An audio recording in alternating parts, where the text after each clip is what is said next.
Bonsoir Philippe. Bonsoir Jean-François. Vraiment content de te retrouver.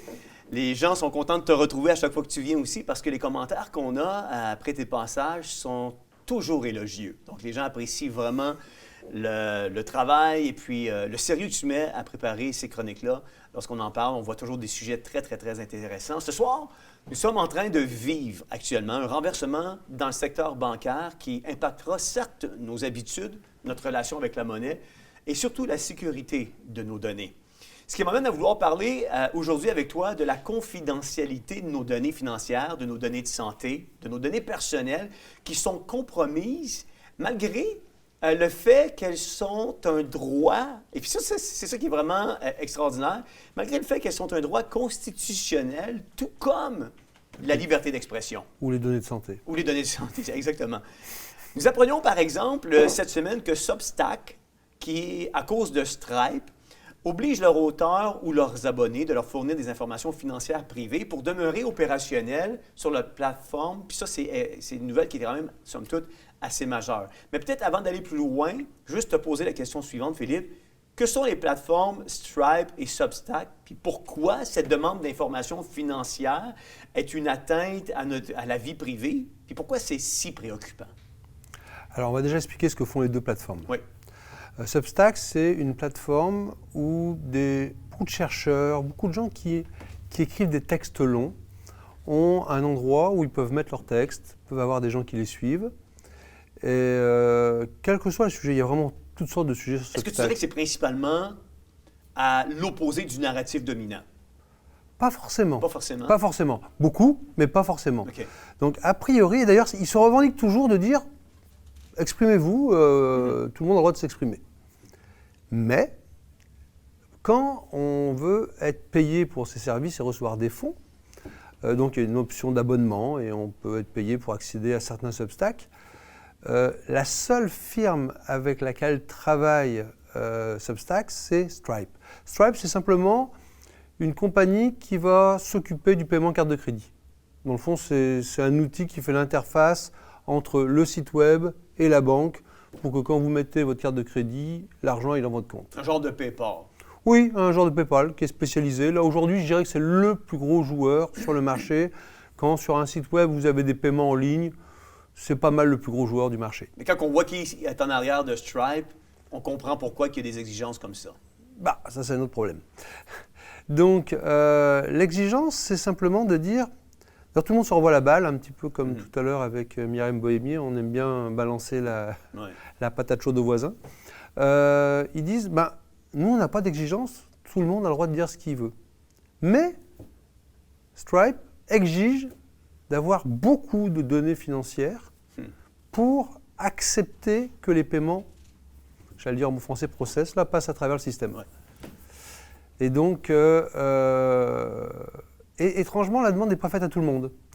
La demande est faite, de ce que j'ai lu en tout cas, je n'ai pas pu le valider moi-même, mais dans les articles qui sont parus, qu'ils auraient tendance à plus demander aux gens qui pensent plutôt à droite, donc tous ceux qui pensent en dehors du narratif, on leur demande beaucoup de données confidentielles. Ouais. Alors que, on s'entend, Substack, c'est un service pour mettre des textes, bon, qu'ils aient des règles internes pour dire tu n'as pas le droit de dire ça, pourquoi pas. Ensuite, ils disent « Ah ben c'est pas nous, c'est Stripe ».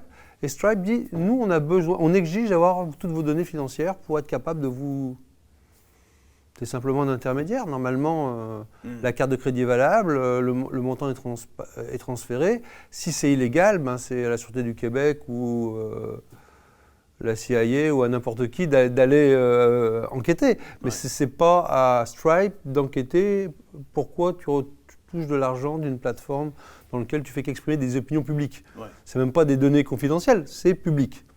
Mais il semble y avoir de plus en plus, comment je peux dire ça, un abus par ces entreprises financières-là qui commencent à dépasser le rationnel et ce qui est raisonnable.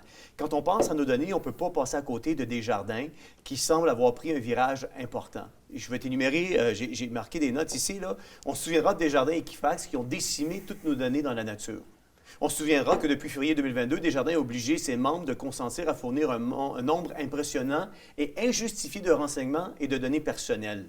Ceux qui ont refusé de signer ce nouveau contrat de confidentialité se sont vus immédiatement bloquer l'accès à leur compte en ligne accédé.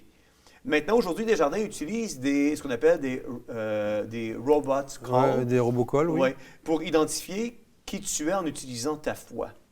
Desjardins prévoit même des fermetures de 30 de ses points de service et guichets d'ici 2026, des fermetures de 100 des guichets en 2028. Sans parler de toutes les autres banques qui ont déjà entamé un tel virage. Dans le secteur de la santé, par exemple, on a une vidéo de Fitzgibbon, puis on va aller plus loin par la suite pour voir la suite des choses. On écoute l'extrait vidéo de Fitzgibbon. Alors moi, je pense qu'on a l'intelligence artificielle, on a la médecine spécialisée. Éventuellement, quand on va régler l'accès aux données, on a les données de la RAMQ. Puis les données de la RAMQ, là, c'est une mine d'or. Je sais que c'est un sujet là, très controversé, puis je ne rentrerai pas là-dedans tout de suite. Là, j'ai des vues très précises sur ça. Mais le jour où on peut se rendre confortable de donner accès à nos données de santé aux compagnies pharma qui vont venir dans les hôpitaux universitaires qui sont très performants, puis on a Mila à côté qui fait l'algorithme Wimagia, c'est winner. Alors, la stratégie du gouvernement, c'est carrément de vouloir attirer les pharma, quelques pharma, de venir jouer dans notre plate-bande, profiter de ça, et je pense qu'on a une chance incroyable d'y arriver. Tu vois, là, on a parlé des données au niveau bancaire. Là, on parle dans le secteur de la santé, nos données. On a Fitzgibbon qui dit que nos données de la RAMQ étaient une mine d'or, puis qu'il serait confortable de communiquer ces données aux Big Pharma, puis que la divulgation de ces données-là serait winner. On a aussi les données de nos enfants. Nous avons la loi 15 de 2022 qui a permis au gouvernement de s'approprier et de transmettre le dossier médical, autrefois confidentiel des enfants. La fausse crise de la rougeole permet maintenant de partager ces données aux écoles et de cibler les enfants à injecter. Il y a une liste d'envois. On a eu un papa, qui disait dans les médias sociaux qu'une simple erreur de la secrétaire à l'école de ses enfants avait permis l'envoi à tous les parents de la liste complète des enfants non injectés avec leur code permanent, le nom de leur enfant, leur matricule, leur date de naissance et leur numéro de téléphone. Là, ce qu'on voit à l'écran, ça a été ratifié parce que le papa était assez intelligent de cacher toutes les données, lui, alors que l'école a divulgué toutes ces données-là, de sorte que maintenant, tout le monde sait qui est injecté dans cette école-là et qui ne l'est pas. Quels sont, Philippe, tous les liens entre toutes ces données personnelles? Parce qu'il doit y avoir un lien, il doit y avoir quelque chose de commun. Il y a des liens. Il n'y a pas un lien, il y a des liens. Il y a l'utilisation des données pour, on en avait parlé la dernière fois, le grand message au dernier Davos, c'était la désinformation. Pour mémoire, désinformation, c'est tout ce qui ne va pas dans le sens du Forum mondial et de la désinformation. Ouais. Donc, on dit exactement comme eux où on ment. Et tout le monde s'est mis au garde à vous. Donc, il y a des banques qui ont fermé des comptes à des gens en disant « c'est un risque pour nous d'image de vous avoir comme client, donc débrouillez-vous pour mettre votre argent où vous voulez ». Et on a même des gens qui se sont retrouvés sans banque parce que toutes les banques leur disaient « ah bah non, on ne veut pas ». On a vu l'Internet qui rétrécit. On a vu aussi les techniques. Donc, on ne peut pas trouver l'information, mais on empêche aussi aux gens de le produire. Donc, on va utiliser des outils comme Stripe où on dit « ah bah, désolé, tu ne peux plus produire des choses, donc faire de l'argent ». Donc, à chaque fois que des gens essaient de gagner de l'argent en faisant un travail d'information qui n'est plus fait dans les grands médias, on s'arrange pour qu'il n'ait plus de revenus. Donc, l'information, c'est devenu le nerf de la guerre. Donc, il y a un aspect. Puis, il y a le deuxième aspect qui est, par exemple... l'implantation de crédit social. Le fameux passeport vaccinal mondial, qui est associé à ce qui doit être signé normalement au mois de mai 2024, cette année, là, on parle dans moins de 2 mois, pour permettre de voyager dans le monde. Il y aura un passeport, entre guillemets, universel, je dirais universel occidental, là, dans la Mackenzie, dans lequel on sera attaché tous nos vaccins. On l'a tous vécu pendant la crise de la Covid-19. Bon, je refuse d'appeler pandémie, mais la crise de la Covid-19, le barman du coin savait si tu étais vacciné ou pas. Il n'y a pas si longtemps, il ne fallait même pas que la secrétaire entende quand on parlait avec le médecin. Les médecins, entre eux, ne pouvaient même pas donner de l'information entre eux pour ton dossier, sans que tu mettes explicitement ta permission. Et du jour au lendemain, c'est le barman du coin qui va être au courant si tu es vacciné ou pas. Et puis là, maintenant, les parents qui sont au courant, quels sont les autres enfants, avec toutes les pressions qu'il va y avoir dans la cour d'école. On a tous connu la cour d'école. C'est clair. Tout le bullying qu'il va y avoir. Et après ça, Desjardins, attention, quand on parlait, il y a eu 2 affaires. Il y a eu Desjardins et il y a eu Equifax. Ouais. Les 2 ont perdu vos informations. Et moi, ce qui m'inquiète terriblement, les robocalls, moi, j'aime pas ça. Moi, systématiquement, un robot m'appelle, je raccroche. Si tu veux me parler, appelle-moi. Moi, j'ai un humain qui me parle. Quand un robot... mon premier réflexe, quand j'entends un robot, je raccroche. C'est un principe général. Mais malheureusement, tout le monde ne le fait pas. Et je n'ai pas dit que c'est ce qui se passe. Je dis que c'est un risque. Ouais. Par une erreur de sérieux de la part de Desjardins, toute l'information personnelle des gens, même le niveau d'argent qu'ils ont sur leur compte, des choses comme ça, est passée dans le domaine public. On peut dire, on retrouve ça sur le dark web. Donc n'importe quel criminel un petit peu au courant est capable d'aller chercher cette information-là. C'est de l'information qui ne coûte pas cher. On achète des bases de données. Et les gens ont l'habitude que des robots les appellent. Et on l'a tous vécu. La banque t'appelle, puis c'est elle qui t'appelle, elle te demande de t'identifier. Moi, chaque mois, je leur dis, vous voulez que je m'identifie, mais vous, comment... c'est la banque qui vous appelle. Pourquoi ? Parce qu'il y a le numéro. Alors, pour ceux qui ne sont pas au courant, la téléphonie moderne, qu'on appelle la téléphonie IP, sur un simple logiciel de téléphonie IP, quand on le configure, on met le numéro qu'on veut. Donc moi, je peux t'appeler avec le Desjardins, je peux t'appeler avec la police, je peux t'appeler avec le ministère, je peux mettre le numéro que je veux. C'est moi qui rentre le numéro quand je le configure. Donc, moi, le fait que ce soit écrit Banque Nationale, Desjardins ou n'importe quelle banque, ça ne veut pas dire que c'est elle qui m'appelle. Ouais. Puis elle me demande de donner des informations confidentielles pour valider que c'est moi. Et si ce n'est pas elle, ça veut dire que je suis en train de donner mes informations confidentielles. Ouais. À qui ? À un criminel. Potentiellement. Oui. Donc moi, systématiquement, quand la banque m'appelle puis me dit identifiez-vous, moi, ma réponse est non. Vous allez me donner votre extension, je vais raccrocher, je vais moi-même chercher sur Internet, sur le site web de la compagnie, le numéro de téléphone général, et je vais faire votre extension. Si c'est vous, on continue à se parler. Si ce n'est pas vous, on arrêtera de se parler. Donc ça, c'est un principe que j'ai systématiquement. Mais tu dois rendre vraiment un temps fou pour pouvoir rentrer en contact. Puis là encore, faut-il que la personne décide de dire « Oui, OK, rappelle-moi, je vais te parler. » Sinon, c'est son problème. Je veux dire, à un moment donné, Ouais. lui, il ne joue pas avec ses données, il joue avec les miennes. Ouais. C'est facile, ça. Je joue avec ton argent. Je peux prendre des risques, c'est ton argent, c'est pas le mien. Donc, c'est un vrai enjeu. Maintenant, encore une fois, qu'on ne me fasse pas dire ce que je n'ai pas dit, c'est pas ça qui se passe en ce moment. Je vais expliquer si moi, j'étais un hacker, comment je ferais les choses. Ils ont actuellement la liste de tous les noms. Ils savent qu'il y a des robocalls qui appellent. Les gens ont pris l'habitude que quand le robocall appelle, on leur dit « c'est bien votre voix, identifiez-vous ». Je réenregistre tout ça, je rappelle avec le même numéro de téléphone, je prends une intelligence artificielle, je demande une voix de femme, si c'est un homme, une voix d'homme, accent québécois, si c'est une femme, une voix... Et puis je mets plein de parasites, et puis je mets un message légèrement différent disant si c'est bien votre voix et que vous la reconnaissez, appuyez sur 1. Si vous avez difficulté à entendre et que vous voulez réenregistrer votre nom, appuyez sur le 2. Poup, il y aura toujours un pourcentage de la population qui va appuyer sur le 2, réenregistrer sa voix. Ça veut dire que maintenant, ils ont non seulement l'adresse, mais des données biométriques. Et moi, je rappelle à tout le monde qu'on a une voix, 2 rétines, 10 empreintes digitales.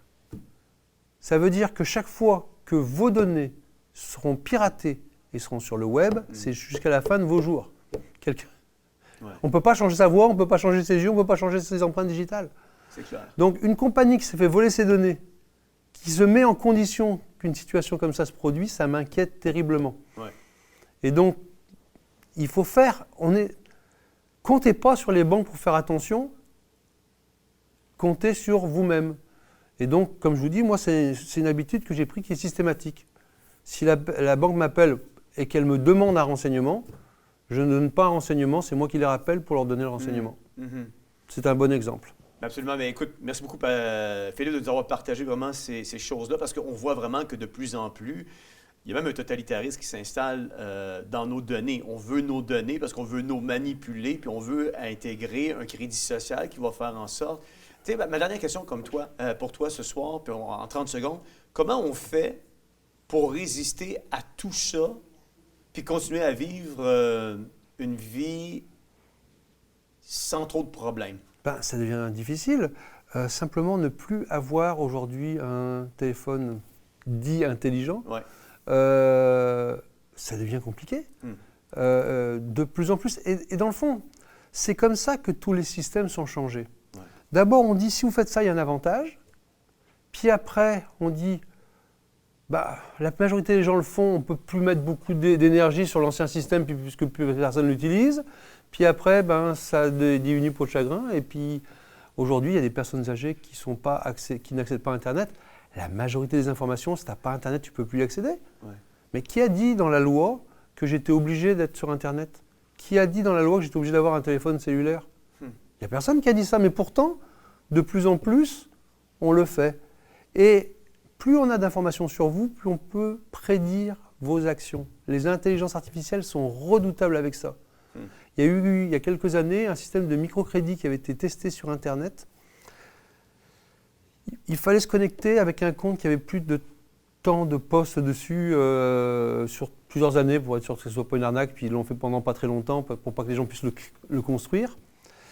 Et ils avaient le crédit de la personne et ils avaient l'algorithme qui étudiait vos postes. Ils avaient une meilleure prédiction sur votre capacité de remboursement juste en lisant vos postes. Wow. Aujourd'hui, en intelligence artificielle, l'IA est souvent plus prédictible que vous-même sur vos propres comportements et que vos proches. Ouais. Donc plus ils prennent de l'information et plus ils vous en demandent sans aucune justification. Ouais. Il m'arrivait à moi, avec Tangerine, je vais nommer la banque, je ne vais pas me gêner. À un moment donné, Tangerine m'appelle. Puis il me demande, vous avez fait telle transaction? Je dis oui, c'est bien moi. C'était pourquoi? Plaît-il? C'est mon argent, je l'ai dépensé, c'est tout. Je n'ai pas à me justifier auprès de ma banque de comment je... Puis, je dis, écoute, elle insiste, c'est le droit de votre banque de savoir comment vous dépensez nos argent et pour quel usage. D'abord, je réponds, bah, ce montant d'argent, je l'ai donné à mon fils. Puis ce montant, puis ce montant, puis ce montant. Quel usage en avez-vous fait? J'ai écouté deux choses l'une. Soit vous dites que je suis un criminel, à ce moment-là, c'est pas à moi, c'est pas à vous de vous battre. Transférez l'information à la Sûreté du Québec et enquêter sur mon cas. Mais en attendant, c'est mon argent, j'ose espérer que j'ai le droit de le dépenser comme bon me semble, tant que je fais légal, et jusqu'à preuve du contraire, tout ce que je fais est parfaitement légal. Et j'ai pas envie, vous n'êtes pas ma mère, je vais pas, quand j'étais mineur, en train d'essayer de justifier comment j'ai dépensé mon argent de poche. Puis, le ton monte un peu, je raccroche. 3 jours plus tard, mon compte était bloqué. Ton compte était bloqué? Bloqué. Je ne pouvais plus accéder à mon compte. J'ai fait une plainte, ça a duré pendant des semaines et de fil en aiguille. Aujourd'hui, la banque se donne le droit de me demander comment je dépense mon argent et à quel usage. C'est incroyable. C'est pas ma mère, je veux dire, c'est mon argent que j'ai mis à la banque, il faut que je lui demande la permission pour la dépenser. Ça me regarde si j'ai envie de dépenser mon argent comme je veux. Si je veux aller jouer au casino, c'est mon problème, c'est pas le leur. Ouais. Donc, cette demande-là, c'est sûr que tout est lié. Et quand vous allez avoir un crédit, c'est-à-dire un identifiant numérique unique sur lequel tout est attaché, ben après on vous dira vous ne pouvez pas avoir accès à telle médication, vous ne pourrez pas avoir accès à ci, vous ne pourrez pas avoir accès à telle école, parce que vous n'êtes pas telle ou telle chose. Et n'importe qui dans l'école va être au courant de votre vie. Oui, c'est ça. C'est ça. Merci beaucoup, Philippe, d'avoir été avec nous ce soir. Ça me fait plaisir. Vous savez, c'est quand même alarmant. Pensez-y juste un peu. Il y en a qui disent que... Il y en a qui... Encore aujourd'hui, j'écoutais une vidéo puis, que quelqu'un m'a envoyée où on ressortait les noms qu'on donnait aux gens du temps du COVID. Touristes tata, complotistes, conspirationnistes et tout ça. Mais c'est où, quoi? Quand on voit les choses s'additionner à cette vitesse-là, une vitesse effrénée, une vitesse folle présentement. Il y a des choses qui se passent dans notre société à un rythme d'enfer présentement. On parle d'un totalitarisme qui s'installe. On parle comme Philippe le disait, là, on doit rendre des comptes si on veut retirer de l'argent de notre compte de banque, comme du temps où on rendait des comptes à notre maman sur la façon dont on avait dépensé notre argent de poche. si les gens ne voient pas qu'on est en train l'étau se resserre, puis on est en train de vivre un totalitarisme, une dictature sans précédent, je me demande ça prend quoi de plus pour vous démontrer qu'il y a des choses pas normales qui sont en train de se passer dans la société. Il y en a qui avaient associé l'injection COVID, par exemple, à la marque de la bête. Pour moi, l'injection COVID, ce n'est pas la marque de la bête. Ce qu'on vit présentement avec l'injection COVID, avec le passeport vaccinal, avec un passeport qui va nous permettre de voyager à travers le monde. On parle même de villes de 15 minutes. On parle même de 4 voyages pendant ta vie que tu vas pouvoir faire. En fait, 4 vols d'avion que tu vas pouvoir faire durant ta vie. On est rendu à des choses aussi folles que ça. Et ça, pour moi, est en train de mettre en branle présentement le système de la bête. Hein? Macron a sorti une vidéo à un moment donné où il disait « Il est là, le système de la bête ». Oui, il est là. On est en train de l'implanter. On est en train de le mettre en action, puis la plupart des gens, on dort encore au gaz. On n'est pas allumé, on n'est pas averti, on ne se pose pas des questions, on a suspendu notre conscience. Puis pendant que notre conscience est suspendue, le gouvernement est en train de faire des changements de loi, est en train de nous rentrer dans un étau. Savez-vous quoi? L'Apocalypse, chapitre 13 et verset 16-17, est en train de se réaliser. On s'en va vers ça. Et elle fit que tous les petits, les grands, riches et pauvres, libres et esclaves, reçussent une marque sur leur main droite ou sur leur front, et que personne ne put acheter ni vendre sans avoir la marque, le nom de la bête ou le nombre de son nom. On s'en va vers ça. C'est une évidence même. Mais gloire à Dieu. Parce que la parole de Dieu nous dit que Christ revient chercher une épouse qui va être sans tache, pure et irrépréhensible. Il revient bientôt. Et ça, c'est l'espérance de tous les croyants. Et ma prière, c'est que si ce n'est pas encore ton espérance, si tu ne connais pas Jésus-Christ comme ton Seigneur et ton Sauveur, avec tout ce qui se passe dans notre société et le fait de voir la réalisation des prophéties bibliques s'accomplir sous vos yeux, ma prière, c'est que le Saint-Esprit puisse se révéler à vous et que vous puissiez vous tourner vers celui qui peut vous donner la paix, la tranquillité et vraiment sauver votre vie du système qui est en train de s'implanter sur la surface de la Terre.